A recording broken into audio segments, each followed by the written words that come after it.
Hey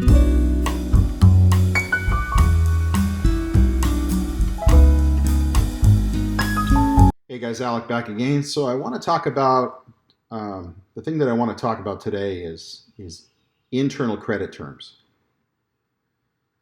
So first, do you offer terms to your customers or clients? Net 10, net 15, net 30, this kind of stuff. Well, if you're doing that, you're offering internal credit.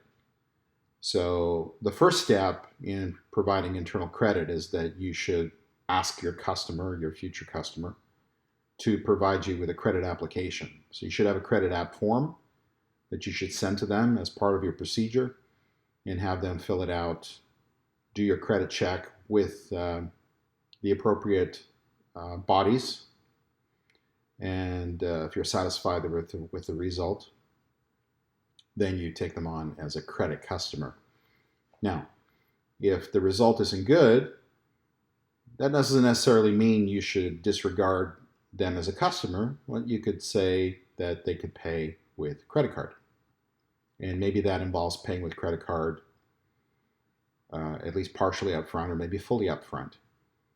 In that way, you can be fairly certain that you will have the best possible odds of collecting all of the money that you are supposed to be owed to provide certain products or services. Secondly, if you provide terms, and I've seen this many times also, there's no terms on the invoices. So it's just an invoice and no terms. Or if there's terms, there's no conditions. So by terms, I mean the net 10, net 15, net 30, and by conditions, I mean if you don't pay by that time, interest will accrue at whatever it is, 1%, 2% per month. You need to ensure that you follow your state usury laws and that they are not exceeded when you put those conditions together.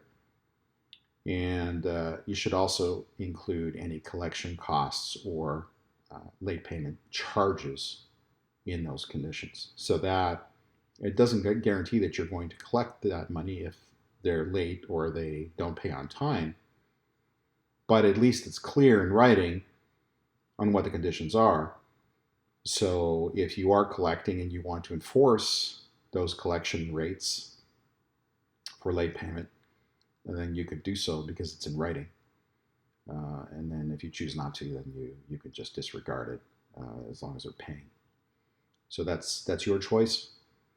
And if it goes to collections, this sure makes it a lot easier for the collections agency to justify where the costs are.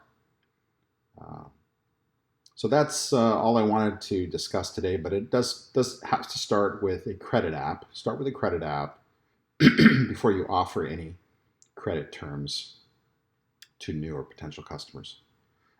And use credit cards if at all possible. Even though you have to pay a fee for the use of the credit card, the fact that you're collecting the cash and you're able to put it in your bank within usually 24 to 48 hours after the payment has been received, that does help with cash flow, and it does help eliminate collection efforts. Okay, that's all I wanted to discuss on that topic today. Now, fun fact, I haven't tried this one, but maybe somebody will try it and let me know, because I don't like lemons, but lemons apparently will float in water, whereas limes will sink because they're more dense. So that's an interesting point. This is from Reader's Digest. I haven't tried it out, but it sounds like an interesting experiment to try out. But again, I don't like lemons, so I'm not going to do it. That's all I wanted to say today again. And if you like this video, give it a thumbs up. And don't forget to share, subscribe, and ring that bell for the latest videos coming your way that'll help you improve your condition and improve your profit. So until next time, keep raising your profit.